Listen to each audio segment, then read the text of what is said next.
Okay, so tonight we're going to do a bunch of different tools for making 2D games. We have myself presenting on Inkscape. We have Jesse presenting on Spine. We have Steven presenting on Pixin. And Scott is presenting on both Alchemy and Krita. So we'll just go down the line. And I'll just start us off. And also, I just wanted to point out we are doing the 8-bit dev pipe, which we can talk about a lot, but it's a mentorship program that we do here in St. Louis to get people making games and publishing games. We're extending the deadline to tomorrow because we know some people kind of missed the boat on it. We'll be posting about it in the group as well, but if you want to give us your email address or something, we can send you a note about it tonight. Seth's got his notebook, so you can just harass him in between a talk. All right, let us begin. So, I make art. I don't call myself an artist because I just make art. Art was never my thing. I never took art classes, nor did any artistic pursuits except for slam poetry this one time. So, when I was looking at tools to make art, because Seth could suddenly program things, I wanted to find something where I could draw something once and just kind of be done with it.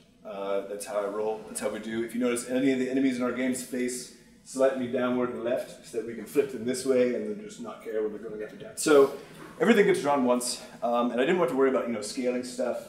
And so I stumbled on this program called Inkscape, which I've been talking about a lot, and I wanted to give you a very good reason for why you should be using this to make all of your art for your video games. So first off, Inkscape is totally free, so that your cost is 0, maybe some bandwidth.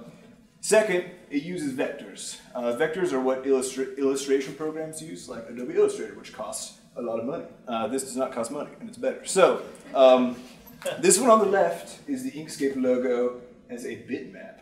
And if you see, bitmaps are what you normally get when you're doing something in Photoshop or GIMP, where you're just drawing and scanning things in. It's a pixel by pixel rendering of an object. So if you zoom in on this, you see it gets all jaggedy, right?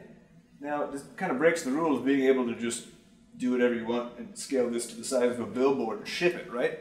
Because obviously it'll look like crap as soon as it gets huge. Now, vectors, on the other hand, like this guy, are infinitely scalable because they're made with math. So what that means is that I can just keep on going in here. You guys see any jagged lines? No. All right, so the coolest thing about this, though, is that if I painted this, and I tried my hand painting stuff. I'm just very bad at art, as it turns out. So the cool thing about this is once you paint a bitmap, you can use Photoshop tools and stuff to like fill in colors and replace colors and that thing. But it's kind of hard to just kind of tweak stuff. Whereas with a vector is simply the easiest definition is a path, which is a series of these nodes, you can see there, and their relationships to one another. So this guy's like, I'm a little bit above this guy, and also, we're in this kind of curvy relationship together. That's how it is over here. So the cool thing about it is if I want to tweak this, and I want to say, you know what, we need to blow the side of this mountain inward. This also has layers in it, so you get quite a lot. We just need to blow it out, and you know what, this needs like more spikes on it because we're super hardcore.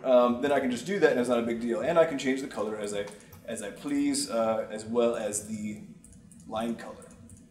So Inkscape's interesting in that it has the entire color palette down here, which is kind of fun, but gets annoying after a while as well. So, there are a lot of things that I wish I knew when I first started. The first of which was what the hell a vector was in the first place. And again, it is a series of nodes. A node is just a point. And then it's the relationship between those nodes that creates the actual line itself. So in this case, we have what appears to be a straight line, but actually, it's a series of nodes, right? See all those in there? So what we're going to do is we're going to grab one of these nodes and just pull it somewhere. Suddenly, we have shape. And the cool thing is that if we want to say have a curvy shape, we can go up here to the node type. We can say, you know what, you're no longer super angular with your buddies over there, you're going to curve it out. And then you can grab these little handles and you can do some little dancing. You know what, maybe you're like, you know what, I need some control, but I need this to be symmetrical because beauty is super important to me. You can do some wobble this way, right, which is super nice. And then once you hit the fill button, so if you just left click on a color, then it'll slap in some colors at where it decides the end of the shape is because you didn't actually close it. All right? Always close your shapes. Now the interesting thing here is that lines are but one piece of this whole puzzle. Inkscape has a few different what they call objects. And I found out about a month ago, because I don't actually know anything about art, that these are called primitives to some people. Primitive is like basically a base level shape. In this case we have a circle, a square, and a polygon of some sort.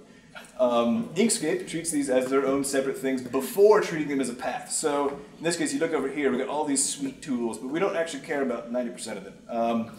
This one up here lets you move stuff around, okay, very important. And you see these things pop up? Oh wow, scaling. Okay, and then you can do skewing, right? Neat. This is your node tool, which again, if we go back here, lets you see the nodes and then play with them. And then, back to these primitives. If I want to draw a circle, I just click on the circle tool and I draw a circle. Super intense, super mind-blowing. And if I can delete stuff, what we're going to do here is show you how Inkscape treats these primitives. So they each have their own properties. So instead of being a series of nodes, you'll see there's only 3 points on this, and that's kind of weird, right? Because it's a circle. And it's because this is actually a special object within Inkscape, so it has its own properties. So this is bound on either end here. And then if you want to say, I don't know, remove that, you can do that, or you can pull it out here and turn it into Pac-Man, you know, whatever you like. And if everything goes sideways, you don't know what's going on, you just click the circle button and it's a circle again. Super intense.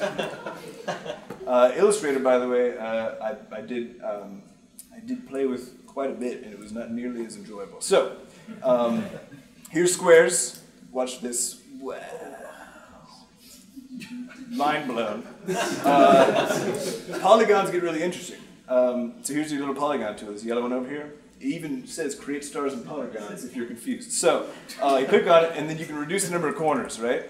Now you say, Sam, that has 6 corners. But it says 3 up here. Actually it doesn't. Your spoke ratio is just totally messed up, right? So you can play with this thing in here and then, you know, do this sort of creepy stuff, mess with how this thing works in this way, do whatever you want.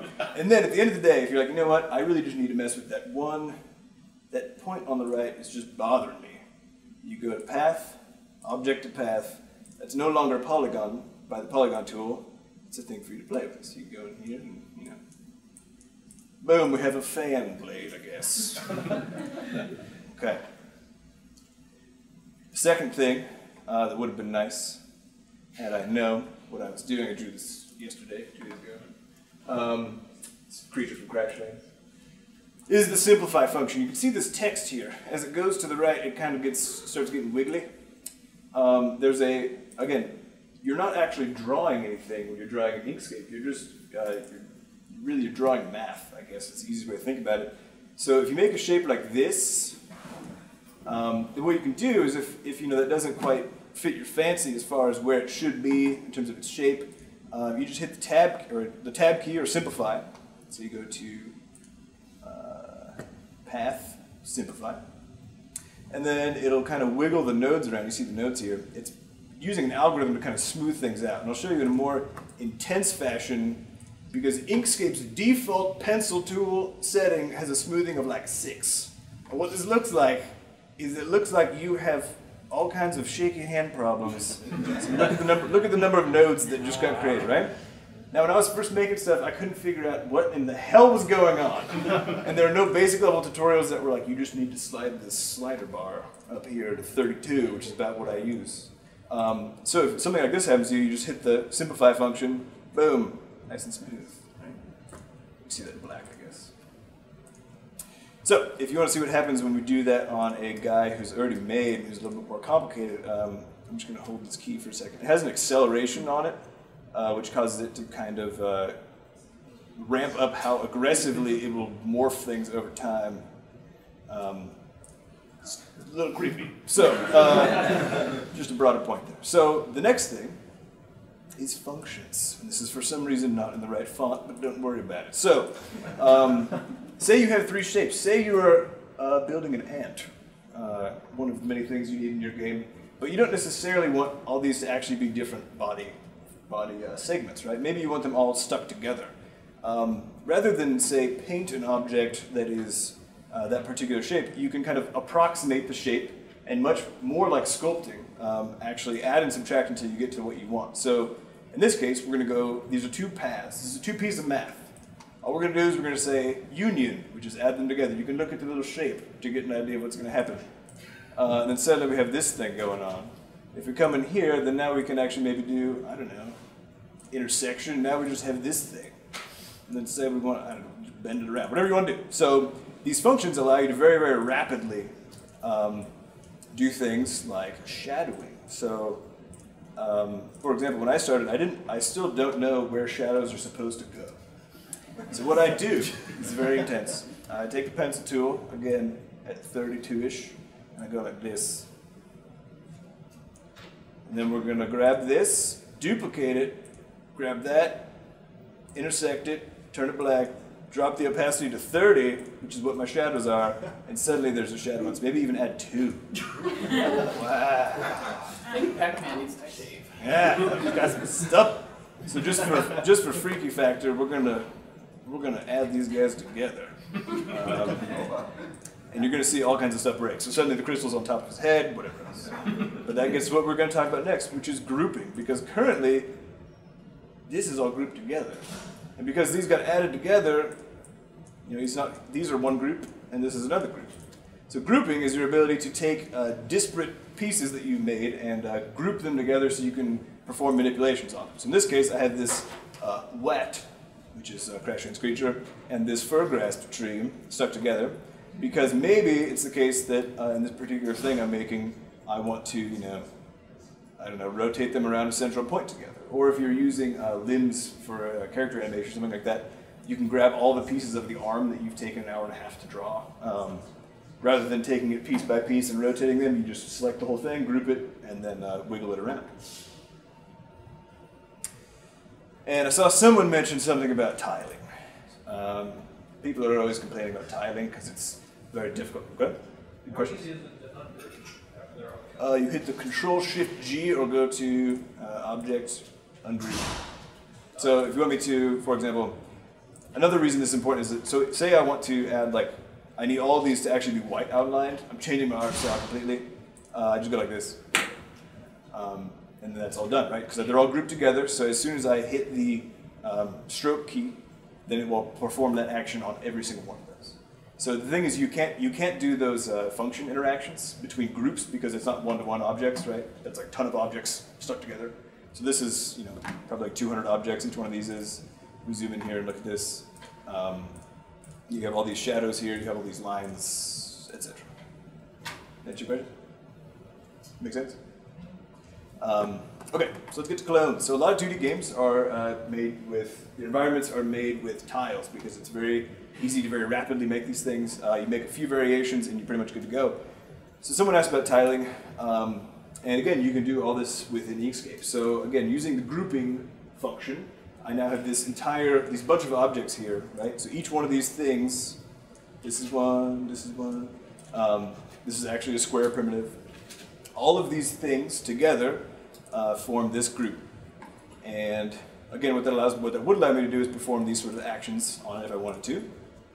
But what I'm going to do now is actually do what's called cloning. So Inkscape will let you essentially duplicate this thing a bunch of times, but have all the changes that you make on this particular parent object cascade into the other ones. So if I go Edit, Clone, Create Tiled Clones, you see this super intimidating dialog box. We're going to go with a 3x3 grid because it's what we need, right? We want to make sure that everything kind of matches up on all sides. The only thing to worry about here is actually you need to go to the Shift tab and set these to 0. All that does is it usually will try to stagger the objects out as a nice sort of spacing between them. We don't care about that right now. So as it would happen, I've already done this. So you can see these down here. Now, if you recall what I was talking about with with this node tool, the node tool allows you to see all the different parts of any given object. And if you notice when I click on these, there are no parts. That's because these are all talking to this guy and asking what the orders are for what they need to be doing. So if it is the case that, say, you notice this shadow over here, or say this guy needs to be a little bit bigger, we can double click on this path. So suddenly we have another node, and we drag it, and we drag it. And then, we do this again, and we're like, okay, maybe we can do this as a team effort. And then say, maybe you're saying, okay, the original group was good, but I need something completely new inside of that group, and I don't want to, I need to make sure that it works throughout the clone. If I draw something on here like this, that's not duplicating, right? It's not going through. So all you need to do is make sure you're inside of the group that you're interested in. All you need to do to that is, right now I have the group. If I double click, then I am currently, if you see the fills down here changed, now I have this part of the group selected. Okay? So you see all of them move at time. So now what I'm going to do is, instead of looking at those, I'm going to look over here at this particular object. And maybe I want to add another highlight because we're getting fancy with extra highlight action. Now you say, that's great, it duplicated all over the place, but you know what? That's not the right color, Sam. That's not a highlight, that's a shadow. Well, to save me time, because I selected that color from the other end of this massive color wheel. Inkscape has a function, which I guess is probably related to that whole business, which is called a special paste. So if I want this sort of 20 opacity, opacity's down here, 20 opacity chartreuse color, I'll hit Control Copy. And instead of hitting Control V, which would give me the object, I hit Control Shift V, which gives me all of the stylings of that object. Okay? Pretty neat. Now, say you've worked up some crazy ugly bat thing and you need to export it so that your programmer friend can actually make it into a thing that's real. Inkscape does export to Bitmap. In fact, it's one of the things that's in the file menu, right? So all you do is you say export to Bitmap, and Inkscape does have native pixel support, right? So it's telling me this is 152.673 pixels wide by 181.1 tall, and then it'll convert that to, of course, round it, since you actually can't have that many pixels. And then you just export it to wherever you want it to go, and that's that. If you change the numbers in here, it won't change the values inside of the file, but will allow you to essentially get that infinite scaling I was talking about. If I want this to be 7,000 pixels wide, I can just change this number and then do that, and it's not a big deal. And just as a technical art perspective, some people were asking about this. You see these boxes, or there's a couple different sized boxes going on here. So this is a layered sprite. So this guy has a face, and he has these little tiny creepy hands, and then these wings. So each one of those is its own sprite, which means for us that it sits in its own bounding box. So the bounding box for this one, the gray box, is that big, same size as this one, same size as this one. This is the animation set actually for this wing flap. Again, I'm very lazy, so this is your whole flapping wing thing happening right here. And then he has these little tiny arms, right? And then the face. So if you notice, his keyframe for his screaming face is much larger than the rest of his head, but the box is made to fit the biggest piece of that particular frame. Now, if you want to look at, this is how I have reset, So all of the text is weird because I don't have the font on here, it's funny. But I've reset all of the key bindings because I got very tired. Inkscape naturally comes with, it's as if you have both a tablet to draw on and a keyboard, and you're able to function on all three of them simultaneously. So I cut out the middle hand and made it so I just use my mouse. I don't use a tablet to draw anything. I just use my mouse, like one of these. And then I went through and I played a lot of League of Legends. I played a lot of first-person shooter games. So I was like, why don't I just hotkey this like I'm blowing some noobs up. So went through and did that. Took about a day and a half of just while I was working, just taking notes on what things I was using most often and why I was moving my hand. And then I came back in here and redid everything. Now, this is very important because this is one of the first things I drew with Inkscape. There's probably a story behind it that doesn't need to be shared, but that's the point. So this is one of the first things I drew. You notice I was using the pen tool, right? This is one that lets you get lines. And I see a lot of people trying to draw complex objects by using this and doing this. Don't do that. I mean, you have zero control actually of what's going to happen next, unless you're like a prophet or something. So suddenly I got a lobster claw when I was trying to build a face, right? This is not appropriate. So don't use the pen tool except for to make crystalline objects or maybe metal. That's about the only thing you need to, unless you want to make stick figures, which is cool. So this is one of the first things I drew. I used to have a horrible website called Squam's Laundromat, where I posted apparently horrible comics. So this was another one. This is a socket killer, I don't know, something silly, stupid. This guy's about to kill this guy, I don't know. This was a prototype that never saw the light of day. By prototype, I mean Seth didn't do anything. I made some art that was bad. He was a failed genetics experiment, had 3 attacks. That was as far as I got. So if you're asking for like time difference, this is shortly after each one of these here. This is Bread Brothers, which some of you might have seen when we made it. These guys high-fived so hard that everything on the screen died. So that was pretty cool. This is FIFO. This happened after Quadrupus, but nobody ever saw it. You had 2 fists and you just punched the crap out of everything. And he's a totem pole, so you run around, you pick up other totem pole heads, toss them up on top. Pretty neat. And these are some spikes from that. And this is from Extreme Sloth Cycling, which we quit working on before we did Crash Lands. So again, if I want to manipulate this, it's a group right now, right? So I can do this. Maybe I just want to make a coloring book. I'm done. So the whole point here, and I've been talking about Inkscape a lot, and nobody is using it. This is bothering the crap out of me. So my point is, you can do everything you want, and this is really the truth of the matter here, is that our vectors can just blot out the sun if you would just give in. This is not the right font. This is what happens. This is going to be an epic moment. But yeah, so all this is from Crash Lands, all made used with vectors to make. So we can just keep on zooming in here on this helmet, and you will never see a pixel. That's it. Thank you.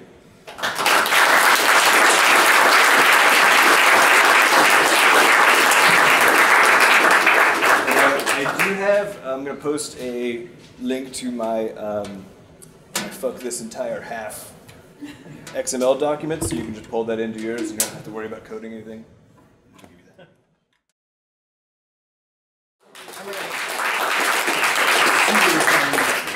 So I'm going over Alchemy, which it's a creative tool. It's kind of weird where it actually stopped being developed in 2009. But the feature set's really small with it, but I think that the stuff it can do is really, I don't know, I've thought it's like the best tool I've ever found to like get out of like a creative block. I think anybody that like does a lot of art stuff, it's like, especially a lot of concept designers and artists I've talked to, and they have a lot of problems with like, shapes is usually a big thing, like finding like really nice shapes and just coming up with forms. Because usually whenever you draw things, you generally draw what's from your mind, which is, drawing from your mind is a very limiting thing. So I think being able to try to expand and just almost like get out of your comfort zone, I think is needed sometimes to try to develop and become a better artist. So I think this tool really helps doing that. So this tool is, I'm on a Linux box here, but it's available on Macintosh, Windows as well. So that works pretty well. How you use this, I think it's a good comparison to compare it to video games. Like, it's kind of like a video game, how you have to use it. And how I would probably start that is, you can just do something simple, like create a little line drawing here. And okay, that's simple. Like, you have total control over it. You know what's going on. And then now it's where it starts, you can add modifiers to your stroke. Where every time you add modifiers, you lose control over what you're used to doing, but you gain the freedom of the sporadicness of everything. So the kind of the idea of it is it's constantly adding all of these shapes and different ways to draw things. And then you can also add modifiers to your brush stroke that can actually change how it functions and how it behaves based off what your input is for it. So it's kind of like, you can make it as crazy as you want. And the crazier you make it, it gets kind of crazy, but a lot of times you don't care. And oh, another thing, there's no edit undo in this program. So whatever you're doing, you're doing it. So you kind of just have to pick some choices, just like forget about, don't worry about making mistakes, and you just kind of have to do it. So it kind of embodies the whole just get stuff, just don't worry about stuff and just start creating stuff and keep doing stuff until stuff looks good. So we have a basic line tool here. Most people don't use the line tool that I've seen that use this program. A lot of people, they switch. There's two different styles. There's a line style, and then there's like a closed body style, which there we go. So you can it kind of automatically closes everything. And this is actually all vector, how it's all generated. So that's how it does all of that stuff. So that's That's slightly a little crazier. I don't know. That's really not that crazy with it. But so we can do things. So we can edit. We'll add a gradient modifier on our brush. So not only will it have a shape, but everything we do, it'll add a gradient to it. So you can play around with that. If you want to undo anything, because a lot of times it gets a lot of colors if you hit the X key. I don't think there's a menu shortcut for the X key in here to reverse it, but it kind of just reverses what your selection is. So it's kind of like a delete. So you can kind of go back into things. So you can create just even that alone, you can kind of create some interesting things. So most people that I see use it, they're kind of like sporadic with it. So maybe we can add a couple other things. We could add blindness. What does that do? So like, okay. Oh, I can't see what I'm drawing. Oh, here we go. Wait, let's try this again. There we go. Okay. So that's kind of crazy. That's like, I don't know what I'm doing. Doesn't matter if I look at the screen or the screen. I still don't know. So that's, then X always works the same way. So you can add all kinds of things. A lot of people use the mirror modifier too. That kind of works really well. Because a lot of creatures especially, a lot of things in general are very mirrored and symmetrical. So you can kind of create different type of effects. And you can kind of come up with different kind of crazy things that you wouldn't be able to. So maybe we can try to add some other ideas. So this color switcher is pretty cool. So what this will do, you can determine how much you want to change your hue, how random it wants to be. So the area on the right side is how much randomness do you want. So if you go a little bit, it's only gonna the hue's only gonna shift just a little bit, but it's probably gonna be hard to tell here. And if you just shift a little bit more, and we'll just clear this out, you can it constantly is dynamically shifting a little bit. So now you can kind of create all of these different shapes that and they have different colors. So it adds a little bit of depth and a little more interest to it than if it's just a monotone color. Some other fancy ones. You can actually hook a microphone into it. I won't show that off, but it actually reads into your microphone, and then based off the audio level, it'll actually change your brush based off what music is doing or something like that. So that's really cool. What else is there? So that's the basic brush. Really, with this alone, you can do quite a bit of stuff with it, and well, a lot of times when I use it, it's kind of just like generating random shapes. Hit X. Whoa. Oh yeah, I think this color tool. I think what happens is when I hit the X key, it's shifting the hue on the background when it's doing it. So let's if I can just close it. Try to make this black. Oh wait, let's try that. We'll go with that color then. So okay, so that's the basic shape. So this whole time we've just been using a basic shape. So we can change the basic shape so it's not just this really perfect looking vector, Bezier curve looking doodad. We can change it to speed shapes. There's a pole shape, which this one what does is it has all of these different libraries of all of these different vector shapes, and it'll dynamically interject them into it. So the brushes will constantly be changing whenever you do things. Change its background color. Okay. So we can see if I can. There's some, and then you can kind of play around with it. So you can't really see that, can you? You see that? It's pretty dark. Let's change it to I'll just change it to white. So it kind of follows the same thing where you can hit X anytime you want to. It'll undo it. So yeah, a lot of it's just kind of crazy. And sometimes there's no way to undo. So you just got to keep doing it. Yeah. As you do this, are you purposely changing the kind of shapes that it's making, or is it it's completely dynamic. Oh, okay. It's just all it does is it pretty much you can pick certain libraries and you can add your own shapes if you want to. But this is pretty much just it's grabbing all of these potential options and it's picking one at random. Okay. And then it's just throwing it on there. So it's really it's really very.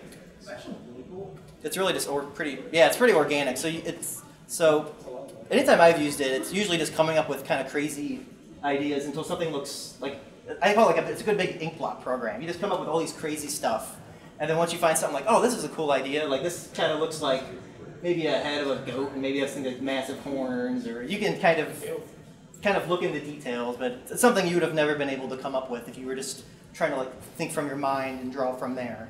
So that's pretty much, that's this program kind of in a nutshell. But yeah, there's all kinds of ways you can do things. But this is probably the hardest one. This is like this Displace Modifier where, and actually we'll turn off blindness. But as you draw it, it'll kind of blow out, and it displaces based off your delta position of where you start. So as you're drawing and you move, it'll move the shape and scale it based off what direction you're actually moving your tablet at. So that's kind of pretty nutshell. It can do some pretty cool. It's kind of cool abstract type of things. It's really, I don't think it's really a good tool to use have finalized looking art with, but I think it's a really nice tool to have something just simple, get a nice idea going, and then from there you can kind of use that and project off that, and then yeah, take it in another program that you like to use. So yeah, that's Alchemy. So yeah, again, it's free, completely free, 100% free. It hasn't had an update since 2010, so those are the feature set. So okay. What does that export as? You can export it as an SVG. You can export it like a JPEG, a PNG. And most of the times I usually export out as like an SVG, and then I can bring it in pretty high res, and then I usually paint over the top of it if I'm making artwork for anything. So that's usually what I do with it. So okay, so that takes care of that. So the second program I'm going to show you is Krita. So Krita is a digital painting application that is more closer to Corel Painter and kind of Photoshop-y. I know this screen's kind of ugly, but whatever, it's free. So it's pretty similar. It is if you're familiar with Photoshop, it's going to be pretty similar to Photoshop. Let me see if anybody's missing anything. So okay, I'm fine. Do you have any disclaimer that you want to say before you? Any disclaimer? Such as I am working on Krita. Oh well, I help out with it. They haven't released the website yet, but I pretty much redesigned their website for them. I think they want to release it. They really want to unveil it before SIGGRAPH. It's their SIGGRAPH conference this year. So probably the next maybe 3 or 4 days they'll probably push it out. So yeah, I've been working on that, and that's actually one of the reasons why I'm actually in Linux, which I really haven't worked with Linux a whole lot before that. So it's kind of fun just to learn a lot, and I learned about all these weird SSH tunneling and all these weird things that most people I feel like you don't have to worry about unless you're in the Linux world. So, but yeah, so the program it's pretty Photoshop-y if you know Photoshop. It has layers, it has canvas, it has a lot of the same shortcuts that Photoshop has that makes it pretty nice. Like if you hold down spacebar, you can pan around. If you hold down space and shift, you can rotate the canvas. And it's kind of cool. You can see how much. There's a lot of real-time data, information with how much you're doing. So that's pretty cool with it. Yeah, then the typical space and then control will zoom up in and out. So it's pretty easy to float around and work with. It has the basic layering system with turning on and off and locking. A lot of the stuff that very Photoshop-y and a lot of other image programs kind of do with it. What else? It does. A really cool shortcut that I really like. It does is if you want to change brush size, things like Photoshop, you usually have to use the square brackets to do things. But this one, if you hold down the Shift key, you can just go left and right, and it automatically changes the brush size of it. So that's kind of a neat way to do it. Just let's scale this, scale up a little bit, but. Yeah, so that's that, and then color. Another neat thing is the Docker that they have is it can pull out, if you context click or right click, it'll pretty much it'll pull out a color wheel that you want.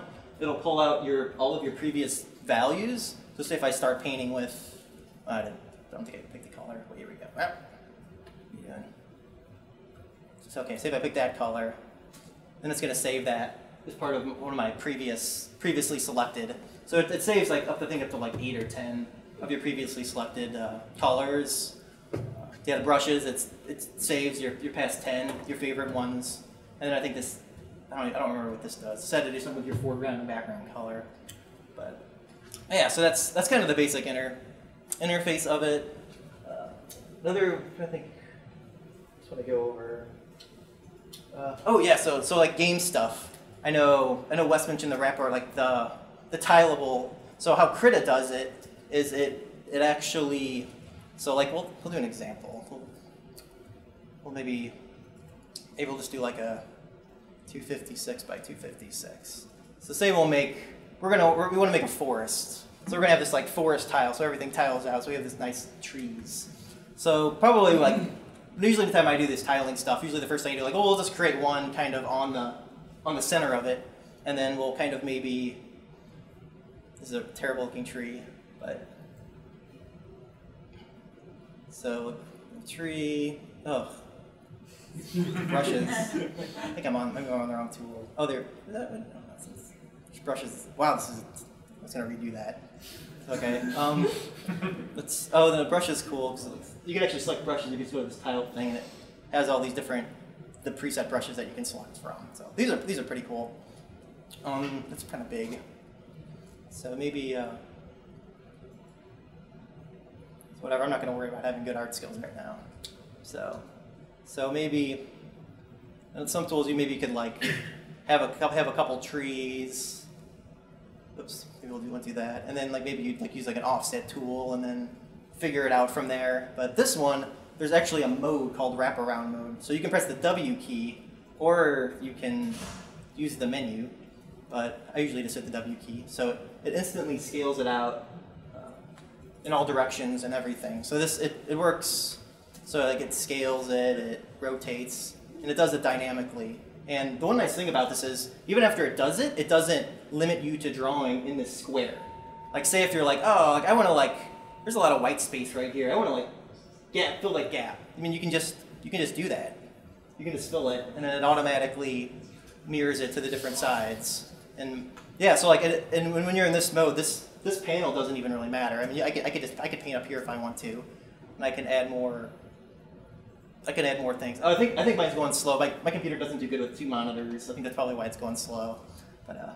But so yeah, you can kind of just play around with it and paint and whatever, do painting stuff, and then yeah, when you're done, you can kind of return back to where you are. So there's my forest. It's a nice forest. So yeah, so that's the canvas tool. So that's really nice. And then of course you can export it out to JPEG or whatever else and tile it like you would anything else. So that's a pretty cool feature. Let's see what else is there. There's a lot of symmetry. There's a lot of symmetry tool stuff in it. That's pretty neat. Oh, this looks really big. Let's see something. I guess that's right. Oh wait, there we go. Okay, so it has a lot of mirror, like typical mirror stuff you'd want in a lot of art programs. So there's like a vertical, horizontal mirror, and then you can move it around how you want to do it, type of thing. And then same with horizontal, and then you can move it around. So that's pretty nice with that stuff. So that's pretty cool. It has a more advanced one that it calls it the multi-line. No, I'll make this bigger because it's first time I did this. I'm like, oh man, this is such a cool. It's one of those things I think you could just like doodle around for hours and not actually like make anything useful. But it's like, oh man, what I made was so cool. So you can, what you can do is we can actually set the axes how many times we want to do it. So it effectively makes it like a kaleidoscope mode. So we can say how many axes do we want to split it across. So I just did show axis, so it's going to be centering here, and then we can move it around if we want to. We'll just leave it in the middle. So we can just paint like we would usually paint, and then as we're doing it, should be working, but it's not. Oh, there we go. So yeah, so there we go. So you can instantly come up with all these kind of crazy looking designs, and I don't know how many uses you would need to have a 18 split across like that. I guess if you're making some like window patterns and some like Gothic cathedral, I could see this being really nice. But yeah, other than that, I think it's kind of limited. It's yeah, again, it's one of those things like, wow, this is cool, but yeah, it's about as far as it goes. So that's a nice feature. Yeah, and then I won't spend too much more time, but it has a lot of other really nice artsy type things. So it has like different guides. So like right now, you can see that, yeah, so it's creating an ellipse guide. So this is kind of like a drawing aid, so to help you. So if you want to like draw along the thing, it'll actually help you draw along the path of it. So you can do either with things with basic shapes, or they even have perspective grids that you can kind of pull out and use this.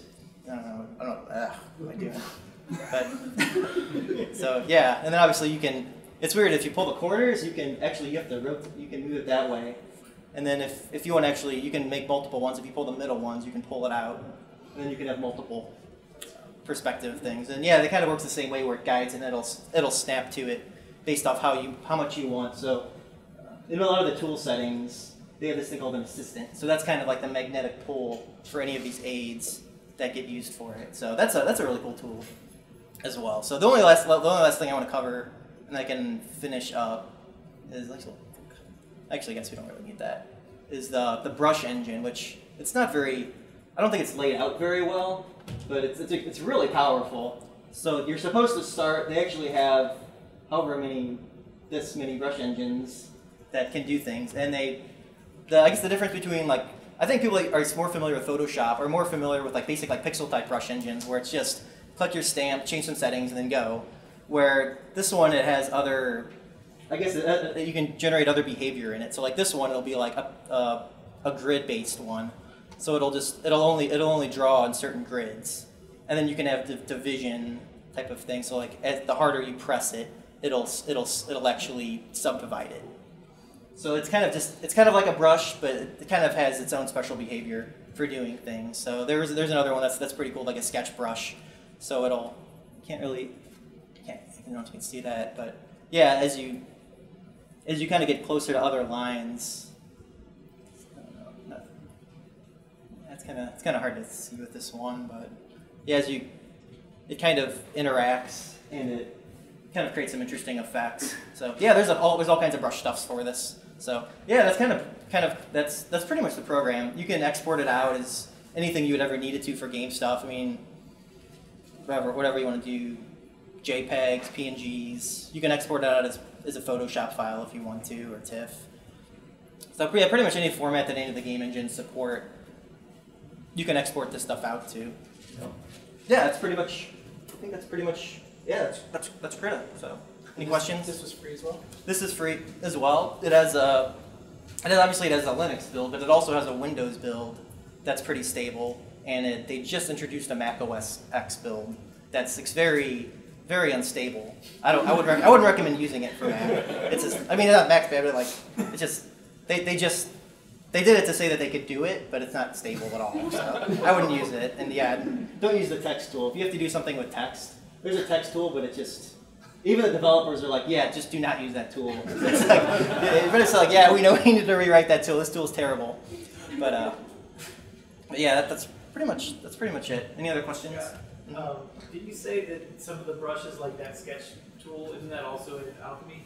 Or something similar to it? I don't think this one is. I know they do have they did port one of the engines from Alchemy here. Oh yeah, these. I think they even use the Alchemy symbol for it. So you can kind of, let's make that clear. So you can kind of, you can use certain shapes like that. So there's a few things that they grab over from it, but I don't think Alchemy specifically has this. What does Harry version. look like? What? What does Harry look like? Harry? Oh, let's see. I don't really know. I don't think it's anything too crazy. Oh. That's pretty crazy. Is that Harry now? But yeah, so that's kind of, yeah, that's Harry. And yeah, they're all kind of different. And there's a ton of tools. Like there's a stabilizer brush. So if you do a lot of smooth stuff, it'll stabilize your stroke as you're doing it. But yeah, it's more like art type tools. But yes.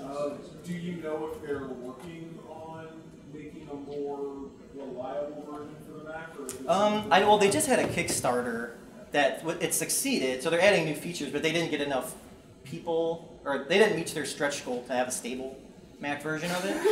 So, pretty much like the main developer of it. This program's actually it's been out for like 10 years. It's actually not that new of a program, but I think it started getting more popularity because when they started getting a Windows version out from it. I guess a lot of people use Windows, so I guess it started getting more press. I guess so. It's starting like I never heard about it until like 4 months ago. But yeah, as far as I know, I don't think they have any plans. Yeah, the guy that originally got it working, he says he spent like 100 hours like just getting an initial build for it.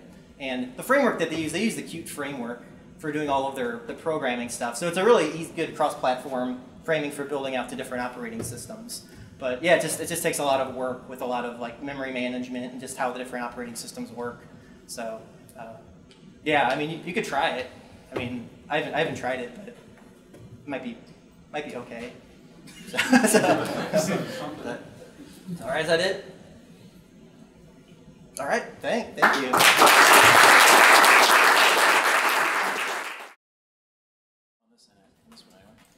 All right, so this is gonna be really simple and straightforward. I'm talking about a tool called Pixin. It's for pixel art. It's like a slightly better Microsoft Paint, to be perfectly honest. That's about all you need to know about it. It's Mac only. It is $10. I'm sorry, I'm showing the first piece of software that costs money to see. This sin is unforgivable. It's got some good stuff and some bad stuff. It's very simple. It's cheap in Photoshop. It has layer support. It has transparency support. It has good enough tools.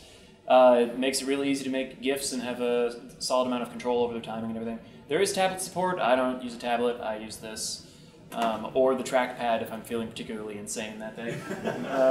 It is open source and it's still being updated. The bad news is it's open source, so it's not always stable, and sometimes things are broken.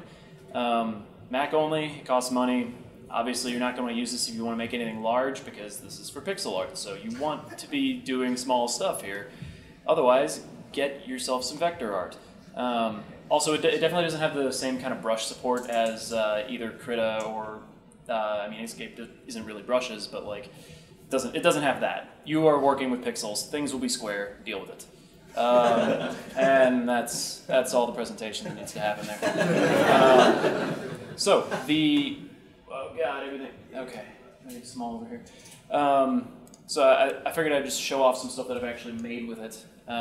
People who play Pathfinder might recognize these as the iconic characters from Pathfinder. So you have a solid amount of power with this tool.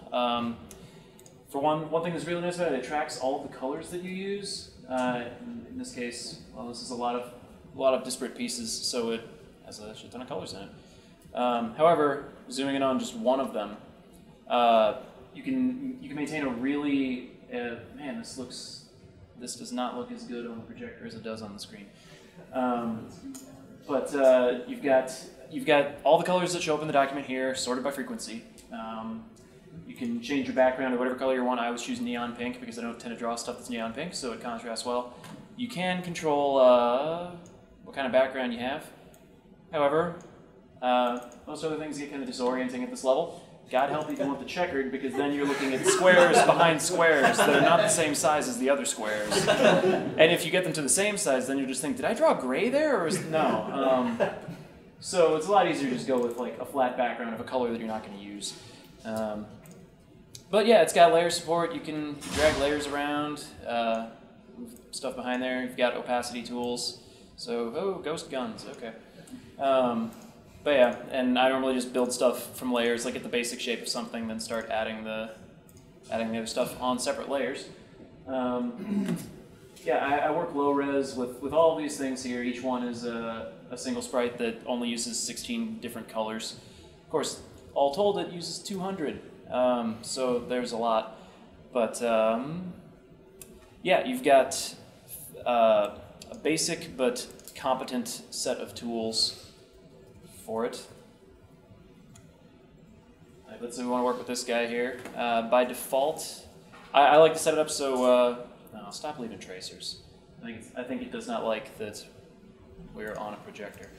But by default, I like using just left click to draw, right click to erase. Works pretty well, except right now I'm in a different layer.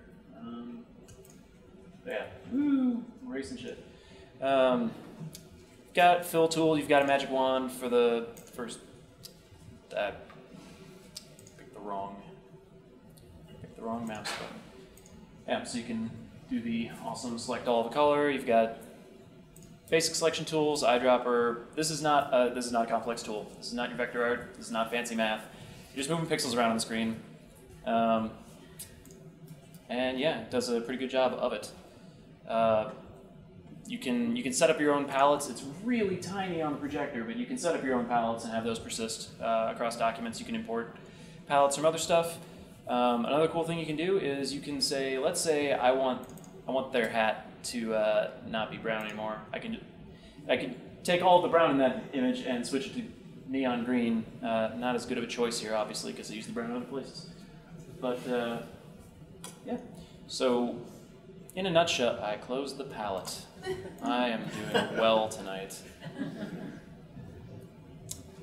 All right, so that's basically Pixin in a nutshell. Question? Do you know of anything like this, similar like this? For free or for Windows? I've heard good things about AE Sprite, or Allegro Sprite, or you can find AE Sprite, I think is the name of it. But yeah. Yeah, this is just the thing that I started using, and at some point it became not free, so I apologize for bringing you non-free software this evening. Technically, yeah, I think you can still get a recent version from their Git repository, but yeah. Does it have any support for animations, or would you just draw? Oh, yeah, you can, whoa, come on, give me this. Yeah, you can make animations in it. It's very straightforward in that regard. It's just make new frames, fill them with things. You can adjust the timing on them. Again, it's really small up there right now, but you can adjust the timing of each frame and then end up with something like that really, really small guy right there. Like that really, really blurry guy. God damn it. I should have prepared this a little bit more, but you can make GIFs with this. It works, I swear. Can you watch the animation while you're drawing on it? Unfortunately, I have not found that setting, which is incredibly lame. But yeah, it's rough around the edges a little bit, but it's a good enough tool. I think of it as a middle ground between Paint and Photoshop or GIMP or something. Yeah. I don't know. Any other questions? How long does a piece of Pixar take, like say the iconics? So each one of the iconics there, I think took me once I got a stride on this, like this, just a 32 by 32 sprite, maybe an hour. Did something like this rolling. There's something in there for layers of either different amounts of sizes or alternately subpixel sizes. No, it's all in the same pixel scale between layers. The best way to do that would be to just resize your document and have another. Yeah, that'd be tricky. I don't know. This is a very simple program. If you're someone like me who's worked in Photoshop with much more complicated things and hand draw stuff and scans it in, I guess the real question is, what's the learning curve like? Do you have any idea? On this? Oh, on this it's really easy because it's basically the same level of complexity as Microsoft Paint if you added layers and transparency. And get some better selection tools and stuff. But it's really very straightforward. So, and it'll export to any image format that you could ever really need for anything game dev related. And it'll make GIFs, and you can technically export stuff as a QuickTime movie because I guess people do that. But It was for free on the Mac, so they just threw it in. Apparently, yeah. What if you wanted to make like a animate, like with Game Maker, you want like a strip of images instead of actually having a GIF? Oh, so like a sprite sheet. Yeah, spreadsheet. Oh yeah, you had one of those. Yeah, I mean it's really easy to set up a sprite sheet with this. You just copy each of those, or does it make it? In this case, I copied each of them. There's no native tiling support in this app, but yeah, it's fairly easy to copy stuff over. You can set a custom grid size to whatever you need to.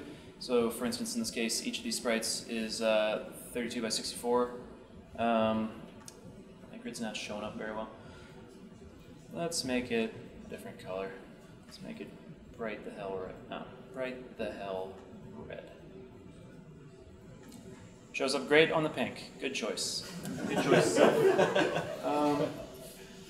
Yeah. So you can set a custom size grid to make sure that you're lined up on whatever sprite sheet tiling you're using. Otherwise, yeah, it's pixels. It's simple.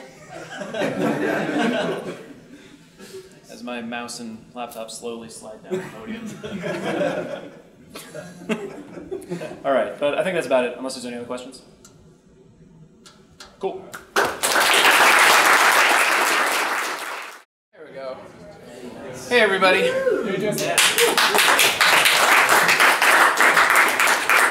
I did not draw that.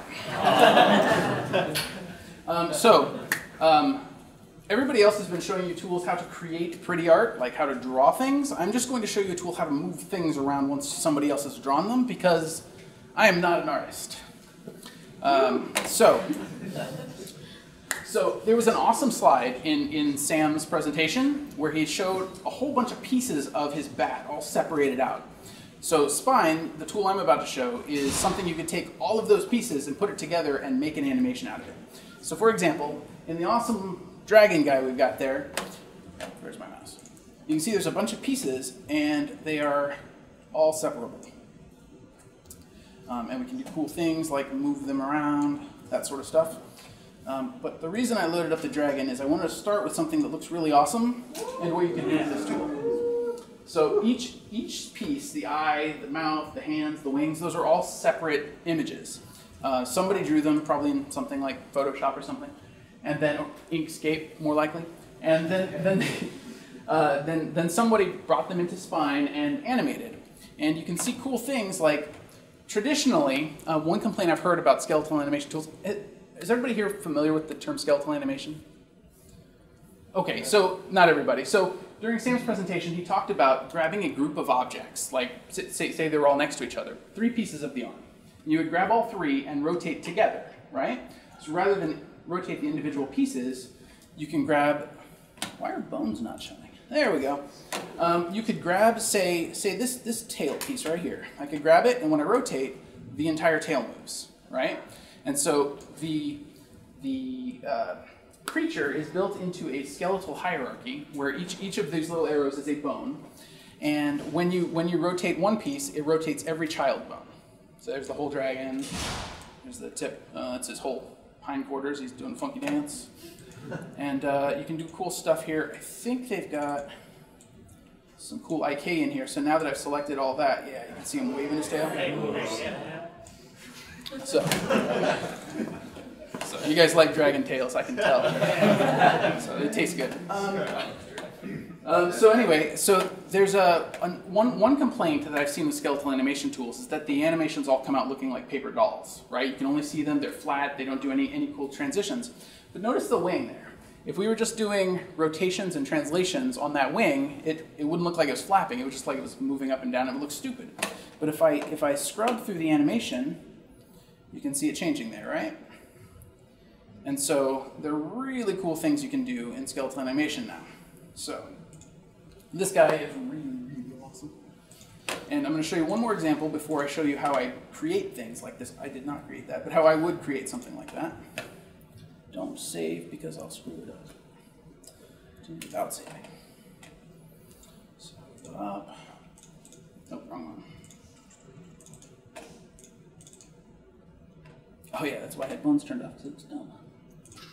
So this is Spine Boy. This is their mascot for Spine, and you can see what he looks like. He's just a bunch of images, just like the last thing. Drag his head off.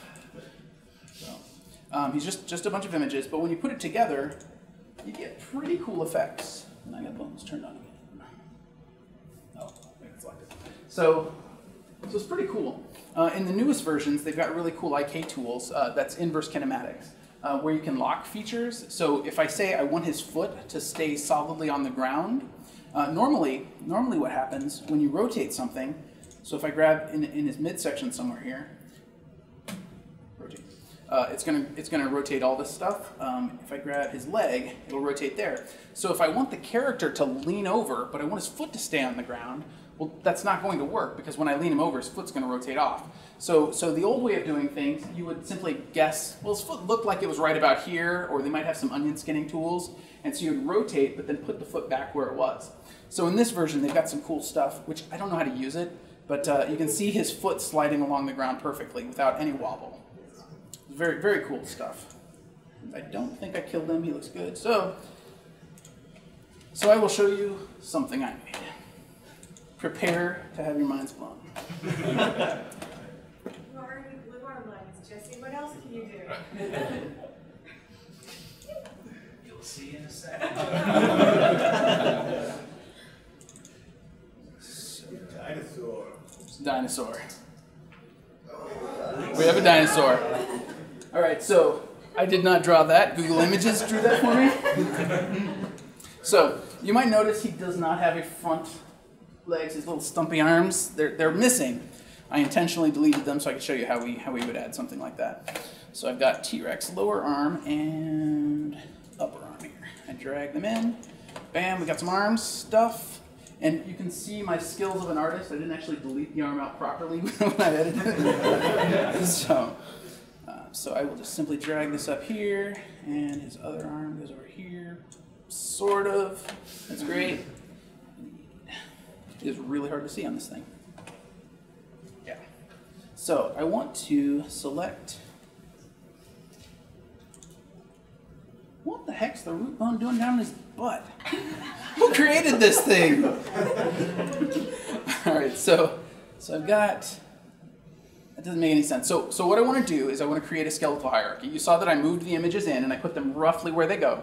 And now I want to add some bones to create his arm, his upper arm and lower arm. So I'm going to do that. I have the root bone selected, pick the create tool, and I'm going to drag in a bone. Bam. Then that one now is selected, so now when I create the next bone, it'll be the child of the previous. And if I go there, and I select the bone, go into rotate mode, you'll see the bone, I don't know if you guys can see it on the monitor, the bone's moving, but the image isn't. So that's great. I will grab the arm, that's the upper arm, slap it on that bone, and then that one goes on that bone. Now when I grab it and rotate, the arm moves. Yay. So, hi guys.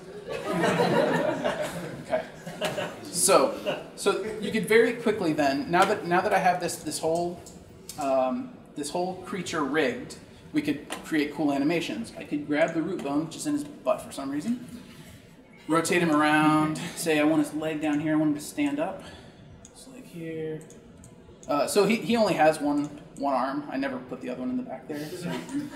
So say we want him to stand up and do something. His mouth, I've already rigged that. So it's funny. It really messed with the resolution, so I can't see where the bones are. Root bone. All right. So now I've got him standing. So say I want to create an animation. This is now my default pose. When I switch over here to animation mode, wow, I broke it. How did I do that? All right, so I'm going to load the finished project that I did earlier. So now he's rigged properly. And so if I switch over here to animate mode, there he is. So if I want to create a new animation called test. There's our base position. And so once you've created the base position for every animation, then it'll start there. So like if you're familiar with 3D modeling programs, you'll usually have like your T-pose, where your models all start like that, and then when you create animations, you'll create the root position and then start moving them around, right? Which I don't know anything about 3D animation. So say we want to make a jump. I'm just gonna do this really quickly. We'll say I'm gonna grab all the bones except the root bone because that's just weird, and I'm gonna set their keys. So down here in the dope sheet, you can see all of the information about all of your, so skeletal animation is generally done with 3 options. You can rotate bones, you can translate them, and just literally move them around, detach an arm and fling it around, or you can scale it. And so like if you scale it, it'll scale all the children if you have it set that way, otherwise it might scale just the bicep and he'll look really buff, like me. So let's say we want to make him jump. So I say we should make him so he is standing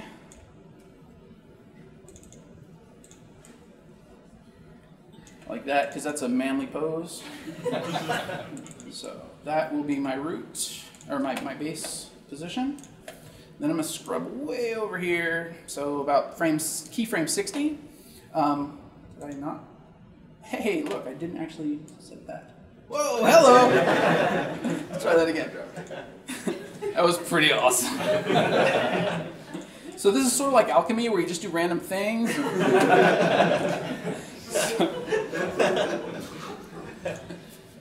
All right, so now I'm going to scrub over here to frame 60. I'm going to grab the root node, and I'm going to move him up in the air. I love the split legs. That was totally what I had. So the beauty of doing keyframed animation like this is that it's going to interpolate all the places in between, right? So his legs really shouldn't be like that. So we're going to go back to the beginning, and I'm going to pull. Oops. Hello. Wrong tool. There we go. Bring his legs down where they should be, because that's how dinosaurs stand in the wild. I've seen it. Don't laugh. All right. So now when I scale, he's in the right position. So I'm going to come up here, somewhere in the middle. That sounds good. And I'm going to move his legs. He's going to do a cool kick in the air. All right. So now when I scrub through, all right, that's exactly what I wanted.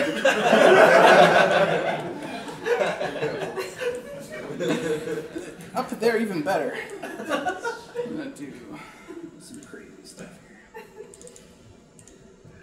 So I'm hitting hotkeys to set the keyframes. So, oh, that's the root. That's torso. That's what I'm wanting to rotate. Spin him around. Keyframe. All right, great. So now he is awesome. Yes. What the hell is that? All right, so I have another animation here. It's called WAT for obvious reasons. All right, so I'm gonna scrub down here, zoom in a little, and so you can see doing this sort of stuff, you can make him dance pretty easily, right? So now we got a dancing T-Rex, and you may wonder, what is this madness? I'm going to let him answer. Oh, it's screwed up, you bastard! T-Rex, you failed me. Try it again. Ah, oh, damn it, it's off the screen.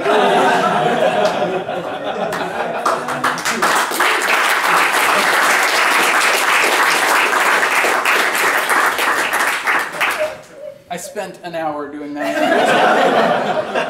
I'm not very good at this. So normally when people are familiar with the tools, they can do stuff really quickly. But I suck. So anybody have any questions? When you export it to where it's going, how does it come out? All right, so one really cool thing about this is that what you're going to export is going to be basically a sprite sheet of all of the pieces, right? Not you can do keyframed animation. You can say I want to export every 1/10 of a second, and just it'll put out a whole frame of this thing, right? Onto a transparent background, and then you can use it like a standard sprite. Okay, that takes a huge amount of memory. The real reason you use skeletal animation is that you can regenerate these animations at runtime. So when you hit play in your game and your dude starts running, it'll update the animation as fast as it possibly can. So whatever your program is saying, hey, it's been 9/10 of a second, go to that part of the animation. Hey, now it's been another 300 milliseconds, jump there, and it'll regenerate on the fly. And so the only graphics memory you're using are the pieces. So I wonder if I can export that really quick and show you. It'd be pretty cool. Export to wherever the hell it wants. Desktop, Dinosaur, sounds good. Create Atlas, and that. Export. Out here on my desktop somewhere. No! It wouldn't let me save because the image is huge. I grabbed it off Google Images and it was like giant dinosaur. Because T-Rexes are big. Anyway, so maybe out here I can show you if it exported something. It didn't. Anyway, so what you would have a texture that has all those component pieces thrown into including this is Sparta, thrown into a single texture, some sort of square thing, like a 1024 by 1024 square texture. It would just be the pieces. And then this file, this JSON file, it supports other formats too, but like you can do XML and some stuff, but JSON is the default. This layout, I don't know if you guys can read it, it's got a list of all of the bones I created, a list of all the images that are included, and then you can do skins. So if you want multiple characters to share the same animations, you can swap that out. So I've only got the one skin. And then down here, it's going to have the different animations. So like idle doesn't do anything. It was just the default pose that I created. And then WAT, important name, has all the different poses. And so it's just going to be a list of the keyframes I created. And then at runtime, it'll figure out I'm halfway between keyframe 3 and 4. So interpolate where everything's at. Or if you're past the animation, it could do some extrapolation as well. All right, so Wes. So what's missing from that is the shit that interprets this? Yes. Game Maker does. Game Maker. So it's flexible. Pretty much every 2D animation or game engine you want to write, somebody has written it. Mostly it's the guy who made the app that made Spine. They did a Kickstarter. It was pretty successful. And one of the major stretch goals was that they do exporters for all the different engines, or importers for all the different engines. And then when they wanted more features, all the cool inverse kinematic stuff. Oh, they did some really cool mesh stuff. So instead of just having pieces that move, you can build triangle meshes. And so when you move the things, it'll deform and do really cool stuff. I don't know how any of that works because I suck. But it's in there, I promise. I saw videos. If I was on the internet, I could probably show you. Something important I forgot to mention. This isn't free. And it costs more than Steven's $10. This thing costs about 70 bucks. For the basic version, if you want the version I'm using, it's 125, I think. So everybody got sad. I'm so sorry. All right, so next question. We make our own dinosaur. So before I started using this, I wrote my own skeletal animation tool. It is free. Don't use it. Next question. I'm guessing that everything, it's all export, like you can't really create anything in Spine. What do you mean? Like, everything has to be brought in from like another source. Oh, you mean like actually drawing the thing? Yeah. Yeah, you have to import all of the graphics yourself. So you would draw it in, Pixin or Inkscape. Inkscape you'd have to export to pings, or you'd Photoshop or something, or you'd steal a ping off Google Images. I don't recommend that either. Can you get this on Mac? Absolutely. Not on Linux, but Windows and Mac for sure. It's written using it's written in Java, and he used some X11 libraries on the Mac, so it's not as easy to install as normal app programs. The first time you run it, it's going to say, "Hey, your Java's outdated." And so it'll ask you if you want to download the version of Spine that has Java built in, or if you want to update. And then there's some weird X11 stuff. You might have noticed, I closed it, I'm smart. Up at the top, instead of having the standard file edit whatever menus up there, you click on the Spine logo. And that's because they wanted to make it cross-platform. They didn't want to have to worry about window managers and all that sort of stuff. How much more than 100% can you get? So up here you can see all their menu stuff is up there. And so to make it cross-platform, they just use their own libraries. They didn't use like Qt or build it natively for Windows and Mac, that sort of stuff. But it does work. I actually usually work on Mac, but because I knew this was HDMI and I didn't want to forget the cord for my Mac, I did it on Windows tonight. Next, anybody else? Awesome sauce.